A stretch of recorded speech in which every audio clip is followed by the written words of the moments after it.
Hello, welcome back to my tiny world. എല്ലാവരും സുഖമായിരിക്കുന്നു എന്ന് വിശ്വസിക്കുന്നു.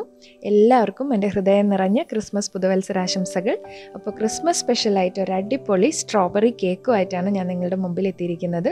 അതും ഓവനും ബീറ്ററും ഒന്നും ഇല്ലാതെ നല്ല സൂപ്പർ സോഫ്റ്റ് ആയിട്ടുള്ള ഒരു സ്ട്രോബെറി കേക്ക് എങ്ങനെയാണ് ഉണ്ടാക്കുന്നതെന്നാണ് ഞാൻ നിങ്ങളെ പരിചയപ്പെടുത്താൻ പോകുന്നത്. ഓവൻ ഉപയോഗിച്ച് എങ്ങനെ ഉണ്ടാക്കുന്നോ അതേപോലെ തന്നെ നല്ല സോഫ്റ്റ് ആയിട്ടുള്ളൊരു കേക്കാണിത്. എല്ലാവർക്കും തീർച്ചയായിട്ടും ഇഷ്ടപ്പെടും. വളരെ സിമ്പിളാണ് ഇത് ഉണ്ടാക്കാൻ. അപ്പോൾ നമുക്ക് സ്ട്രോബെറി കേക്ക് എങ്ങനെയാണ് ഉണ്ടാക്കുന്നതെന്ന് നോക്കാം.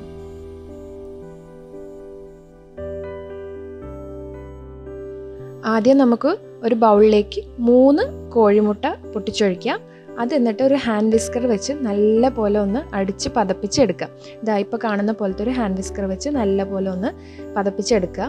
അതല്ല, കുറച്ചുകൂടി എളുപ്പത്തിന് നമുക്ക് വേണമെങ്കിൽ ഈ മുട്ട ആദ്യം ഒന്ന് മിക്സിയിൽ ഒരു 2-3 മിനിറ്റ് ഫുൾ സ്പീഡിൽ നല്ലപോലെ അടിച്ചെടുത്തതിന് ശേഷം ഇതേപോലെ ഹാൻഡ് വിസ്ക് വെച്ചൊന്ന് പതപ്പിച്ചെടുത്താൽ കുറച്ചും കൂടി എളുപ്പത്തിൽ നമുക്കൊന്ന് പതഞ്ഞ് കിട്ടും. ഒരു 5-10 മിനിറ്റ് ഇതുപോലെ നല്ലപോലെ അടിച്ചെടുത്താൽ നല്ല ഒരു ക്രീമി ടെക്സ്ചറായിട്ട് തന്നെ കിട്ടും നമുക്ക്. അപ്പോൾ അത് നല്ലപോലെ ഒന്ന് പതപ്പിച്ചെടുക്കുക. അതിനുശേഷം നമുക്ക് ചേർക്കേണ്ടത് എസൻസ് ആണ്. അപ്പോൾ ഞാനിവിടെ സ്ട്രോബെറി ഫ്ലേവർ ആണല്ലോ ഉപയോഗിക്കുന്നത്, അതുകൊണ്ട് ഞാൻ സ്ട്രോബെറി എസൻസ് ആണ് എടുത്തിരിക്കുന്നത്. 1 ടേബിൾ സ്പൂൺ സ്ട്രോബെറി എസൻസ് ഒഴിച്ചിട്ടുണ്ട്. അപ്പോൾ നിങ്ങൾക്ക് ഫ്ലേവർ കുറച്ചുകൂടി വേണമെന്നുള്ളവർക്ക് കുറച്ചുകൂടി ചേർക്കാം, ഒരു 1/2 ടേബിൾ സ്പൂണും കൂടിയൊക്കെ ചേർക്കാം. അതും കൂടി ചേർത്ത് നല്ലപോലെ ഒന്ന് പതപ്പിച്ചെടുക്കുക. അതിനുശേഷം നമുക്ക് ചേർക്കേണ്ടത് സൺഫ്ലവർ ഓയിൽ. ഏതെങ്കിലും ഒരു റിഫൈൻഡ് ഓയിൽ എടുക്കുക. ഞാനിവിടെ എടുത്തിരിക്കുന്നത് സൺഫ്ലവർ ഓയിലാണ്. അത് 1/2 കപ്പാണ് ഞാൻ ചേർത്തിരിക്കുന്നത്. 1/2 കപ്പ് എന്ന് പറയുമ്പോൾ ഒരു 125 മില്ലി വരും. അതും ചേർത്ത് ഇതുപോലെ നല്ലപോലെ അടിച്ചൊന്ന് പതപ്പിച്ചെടുക്കുക. നമ്മളെക്കൊണ്ട് പറ്റുന്ന പോലെ ഒരു 10 മിനിറ്റോളമൊക്കെ പതപ്പിച്ച് കഴിഞ്ഞാൽ ഏകദേശം നമ്മൾ ബീറ്ററൊക്കെ വെച്ച് പതപ്പിക്കുന്ന അതുപോലെ തന്നെ നമുക്ക് പതപ്പിച്ചൊക്കെ എടുക്കാൻ പറ്റും. നല്ലപോലെ പതപ്പിച്ചെടുക്കുക. അതിനുശേഷം നമുക്ക് ചേർക്കേണ്ടത് പഞ്ചസാര പൊടിച്ചത്. 1 കപ്പ് പഞ്ചസാര പൊടിച്ചതാണ് ചേർക്കുന്നത്. അത് നല്ലപോലെ പൊടിച്ചെടുക്കുക. എന്നിട്ട് നിങ്ങൾ പതുക്കെ ചേർത്ത് ഇളക്കുവാണെങ്കിൽ അങ്ങനെ ഒരുമിച്ച് ചേർത്താലും കുഴപ്പമൊന്നുമില്ല. അതും ചേർത്ത് നല്ലപോലെ അടിച്ച് എടുക്കണം. നല്ല സ്പീഡിൽ ചെയ്യുമ്പോൾ പെട്ടെന്ന് നമുക്ക് പതഞ്ഞ് കിട്ടും. അപ്പോൾ പറ്റുന്ന പോലെയൊക്കെ പതപ്പിച്ചെടുക്കുക. അത് നല്ല സോഫ്റ്റായിട്ട് തന്നെ വരും. ഓവനിലൊക്കെ ചെയ്യുന്ന അതേപോലെ തന്നെ നല്ല സ്പോഞ്ച് കേക്കായിട്ട് തന്നെ നമുക്ക് കിട്ടും. ഇപ്പോൾ ഏകദേശം അത് നല്ലപോലെ മിക്സായി നല്ല എയറി ആയിട്ട് വന്നിട്ടുണ്ട്. ഞാനിപ്പോൾ സ്ട്രോബെറി കേക്കാണ് ഉണ്ടാക്കുന്നത്. അപ്പോൾ അതിൻ്റെ ഒരു കളർ കിട്ടാൻ വേണ്ടിയിട്ട് പിങ്ക് കളറാണ് ഇടുന്നത്. പിങ്ക് കളർ നമ്മുടെ ആവശ്യാനുസരണം നിങ്ങൾക്ക് കളറിൻ്റെ ഇൻറ്റൻസിറ്റി എത്ര വേണോ അതിനനുസരിച്ച് 2-3 ഡ്രോപ്പ് അങ്ങനെ ചേർത്ത് കൊടുത്ത് നല്ലപോലെ ഇളക്കിയെടുക്കുക. അപ്പോൾ കളർ വേണ്ട എന്നുള്ളവർക്ക് കളർ ചേർക്കണമെന്നില്ല, ഇത് ഓപ്ഷണലാണ്. അപ്പോൾ നല്ലപോലെ ഒന്ന് ചേർത്ത് ഇളക്കി യോജിപ്പിക്കുക. അതിനുശേഷം നമ്മൾ ചേർക്കുന്നത് മൈദയാണ്. മൈദയും 1 കപ്പ് മൈദയാണ് എടുക്കുന്നത്. അതൊന്ന് അരിച്ച് വേണം ചേർക്കാൻ. നമ്മൾ 1-2 തവണ അരിച്ചിട്ട് ചേർക്കുകയാണെങ്കിൽ അത്രയും നല്ലത്. 1 തവണ ആയാലും കുഴപ്പമൊന്നുമില്ല. അരിച്ചെടുക്കുമ്പോൾ കുറച്ചും കൂടി അതിൽ എയർ നിൽക്കും. അപ്പോൾ നല്ല പോലെ ഒന്ന് സോഫ്റ്റായിട്ട് കിട്ടും. അപ്പോൾ അത് നല്ല പോലെ ഒന്ന് അരിച്ചിടുക. അതിനുശേഷം അതിലേക്ക് 1 ടേബിൾ സ്പൂൺ ബേക്കിംഗ് പൗഡറും കൂടി ചേർക്കുക. ഞാനിവിടെ ഡബിൾ സ്ട്രോങ് ബേക്കിംഗ് പൗഡറാണ് എടുത്തിരിക്കുന്നത്. നിങ്ങൾക്ക് വേണമെങ്കിൽ ഒരു 1/4 ടീസ്പൂൺ കൂടി കൂടുതലിടാം.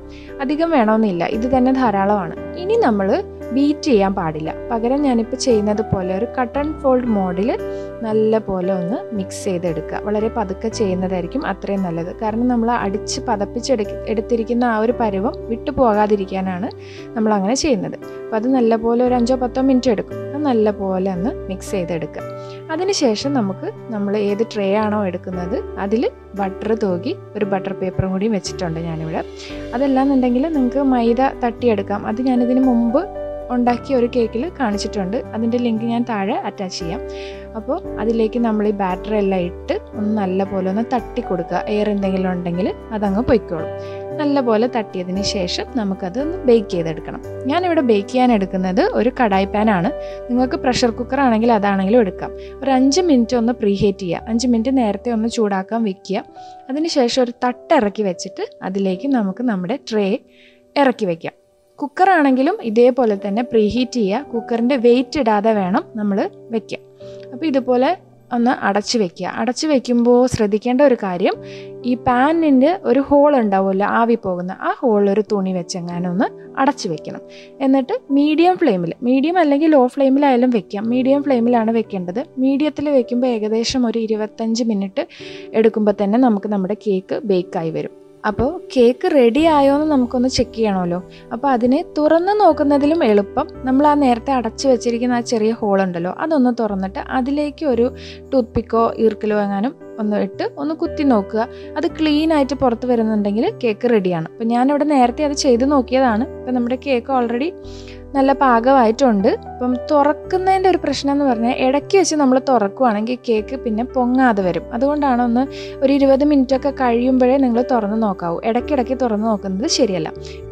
കണ്ടോ, അപ്പം നമ്മുടെ ഇർക്കിൽ ഞാനിവിടെ കുത്തിയെടുത്തപ്പോൾ നല്ല ക്ലീൻ ആയിട്ടാണ്. അപ്പോൾ കേക്ക് പാകത്തിന് ബേക്ക് ആയിട്ടുണ്ട്. നല്ല സോഫ്റ്റ് ആയിട്ടാണ് ഇരിക്കുന്നത്. നമുക്കത് തൊട്ട് നോക്കുമ്പോൾ അറിയാം.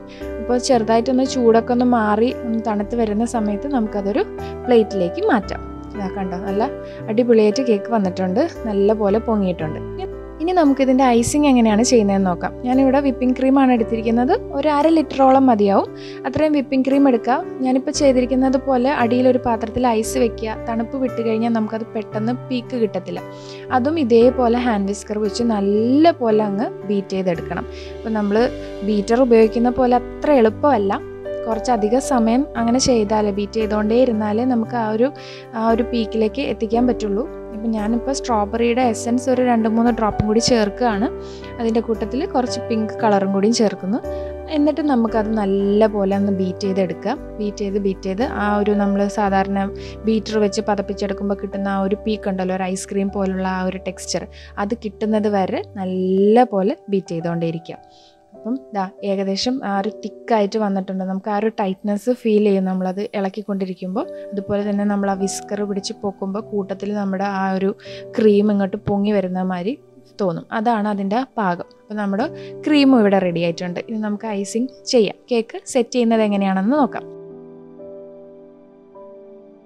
ഞാനിവിടെ ഒരു സ്ക്വയർ ബോർഡ് എടുത്തിട്ടുണ്ട്. അതിലേക്ക് ഫസ്റ്റ് ലെയർ ക്രീം ഇട്ടു. പുറത്തേക്ക് ആദ്യത്തെ ലെയർ കേക്ക് വെച്ചു. കേക്ക് ഞാൻ ത്രെഡ് വെച്ചാണ് കട്ട് ചെയ്തിരിക്കുന്നത്. അതെങ്ങനെയാണെന്ന് ഇതിന് മുമ്പ് ഉണ്ടാക്കിയിരിക്കുന്ന ആ കേക്കിൽ കാണിച്ചിട്ടുണ്ട്. അപ്പം നിങ്ങൾക്ക് അറിയാത്തവർക്കൊന്ന് അത് നോക്കാം. അതിലേക്ക് ഞാൻ കുറച്ച് ഷുഗർ സിറപ്പും കൂടി ഒഴിച്ചു കൊടുക്കുകയാണ്, കേക്ക് കുറച്ചുകൂടി നല്ല സോഫ്റ്റ് ആവാൻ. അതിലേക്ക് നമ്മൾ എപ്പോഴും കേക്കൊക്കെ ഉണ്ടാക്കുന്നത് പോലെ അടുത്ത ലെയർ ക്രീം ഇട്ട് കൊടുക്കുകയാണ്. അപ്പോൾ ഐസിങ് ചെയ്യുന്നത് വിശദമായിട്ട് ഞാൻ ഇതിന് മുമ്പുള്ള കേക്ക് റെസിപ്പിയിൽ ഇട്ടിട്ടുണ്ട്. അപ്പോൾ ഞാനതിൻ്റെ ലിങ്ക് താഴെ കൊടുത്തേക്കാം. അപ്പോൾ എന്തെങ്കിലും ഡൗട്ടുള്ളവർ ആ കേക്കിൻ്റെ റെസിപ്പിയും കൂടി ഒന്ന് ചെക്ക് ചെയ്യുക. അപ്പോൾ അതാ ഫസ്റ്റ് ലെയർ ക്രീമും ഇട്ടിട്ടുണ്ട്. അതിൻ്റെ മുകളിൽ നമ്മുടെ രണ്ടാമത്തെ ലെയർ കേക്കും കൂടി വെച്ച് കൊടുക്കുകയാണ്. അതിൻ്റെ പുറത്തോട്ട് വീണ്ടും ഷുഗർ സിറപ്പും കൂടി ഒഴിച്ചു കൊടുക്കുക. ഷുഗർ ഒഴിച്ചു കൊടുക്കുമ്പോൾ മധുരം അധികം വേണ്ടാത്തവർ അതനുസരിച്ച് വേണം ഈ ഷുഗർ സിറപ്പ് ഉണ്ടാക്കാൻ. അപ്പോൾ അത് നല്ലപോലെ ഒന്ന് വെറ്റാകുന്ന പോലെ നമ്മൾ ഒഴിച്ചു കൊടുക്കുകയാണ്. അതിനുശേഷം വീണ്ടും നമ്മുടെ കേക്ക് ഫുള്ളായിട്ട് ക്രീം വെച്ച് കവർ ചെയ്ത് നല്ല പോലെ ഷേപ്പ് ചെയ്ത് എടുക്കുകയാണ്. ഷേപ്പ് ചെയ്തതിന് ശേഷം പിന്നെ നമ്മളതൊന്ന് സെറ്റ് ചെയ്യാൻ ഒരു മണിക്കൂർ ഫ്രിഡ്ജിലേക്ക് വെക്കുന്നത് നല്ലതായിരിക്കും. ആദ്യം നമ്മൾ ചെയ്തിരിക്കുന്ന ഐസിങ് ഒന്ന് സെറ്റ് ആവാൻ വേണ്ടി ഒരു 1 hour ഫ്രിഡ്ജിൽ വയ്ക്കുക.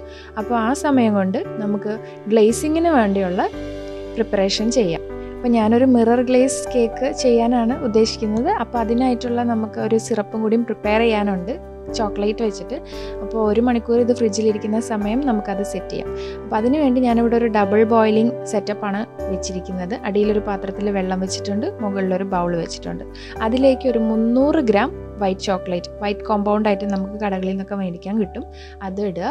അതിലേക്ക് നമുക്കൊരു 4 ടേബിൾ സ്പൂൺ ഫ്രഷ് ക്രീം ചേർക്കണം. 4 ടേബിൾ സ്പൂൺ ഫ്രഷ് ക്രീമാണ് ചേർത്തിരിക്കുന്നത്. അതിൻ്റെ കൂടെ 1 ടേബിൾ സ്പൂൺ ഫുള്ളായിട്ട് ബട്ടറും കൂടി ചേർത്തിട്ടുണ്ട്, ആ ഒരു തിളക്കം കിട്ടാൻ വേണ്ടി. കാരണം നമ്മളിവിടെ ജെലറ്റിനൊന്നും ഉപയോഗിക്കുന്നില്ല. അപ്പോൾ ആ ഒരു ഗ്ലേസ് കിട്ടാൻ വേണ്ടി ഞാനിതിലേക്ക് 1 ടേബിൾ സ്പൂൺ ബട്ടറും കൂടി ചേർത്തിട്ടുണ്ട്. എന്നിട്ട് അത് നല്ല പോലെ മെൽറ്റായി കിട്ടുന്നത് വരെ ഒന്ന് തിളപ്പിക്കുക.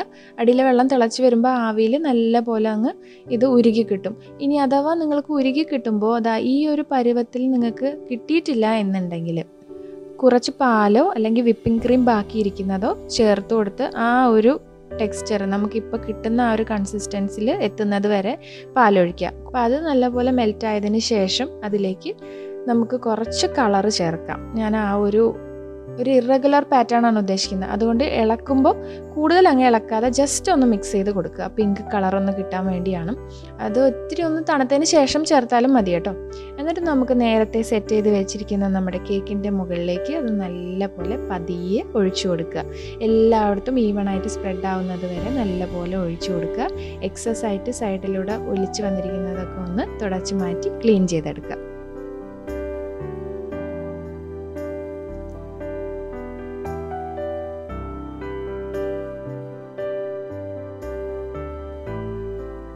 ചെറിയൊരു അലങ്കാരപ്പണിയും കൂടി ചേർക്കുകയാണ്. നമ്മുടെ നോസിലൊക്കെ വെച്ച് വിപ്പിംഗ് ക്രീമിൽ കുറച്ച് കളറൊക്കെ ചേർത്തിട്ട് ഒരു ഫ്ലവർ ഡിസൈനും കൂടി ചെയ്യുവാണ് ഒരു അട്രാക്ഷന് വേണ്ടി. നിങ്ങൾക്ക് ഡെക്കറേഷൻ എങ്ങനെ വേണമെങ്കിലും ചെയ്യാം, അത് ഓപ്ഷണലാണ്. ബീഡ്സ് വെച്ചാണെങ്കിൽ അങ്ങനെ, അത് നമ്മുടെ ഇഷ്ടം പോലെ ചെയ്യാം. അപ്പോൾ നമ്മുടെ സ്ട്രോബെറി കേക്ക് ഇവിടെ റെഡി ആയിട്ടുണ്ട്. അതും മിറർ ഗ്ലേസ് ആണ്, നല്ല ഭംഗിയാണ് കാണാൻ, അതുപോലെ തന്നെ നല്ല രുചിയുമാണ്, നല്ല സോഫ്റ്റുമാണ്. ഓവനും ബീറ്ററൊക്കെ വെച്ച് ചെയ്യുന്ന അതേപോലെ തന്നെയാണ് നമുക്ക് ഈ കേക്ക് റെഡിയാക്കി എടുക്കാൻ പറ്റുന്നത്. അപ്പോൾ വീഡിയോ ഇഷ്ടപ്പെട്ടെങ്കിൽ ലൈക്ക് ചെയ്യൂ, ഷെയർ ചെയ്യൂ. ചാനൽ സബ്സ്ക്രൈബ് ചെയ്യാത്തവർ പ്ലീസ് സബ്സ്ക്രൈബ് ചെയ്യൂ. നോട്ടിഫൈഡ് ആകാൻ ബെല്ലൈക്കണിൽ ഓൾ എന്ന ഓപ്ഷൻ ക്ലിക്ക് ചെയ്യും. അപ്പോൾ ഒരിക്കൽ കൂടി എല്ലാവർക്കും എൻ്റെ ഹൃദയം നിറഞ്ഞ് ക്രിസ്മസ് പുതുവത്സരാശംസകൾ. വീണ്ടും പുതിയ അറിവുകൾക്കായി കാണുന്നത് വരെ സ്റ്റേ ഹെൽത്തി.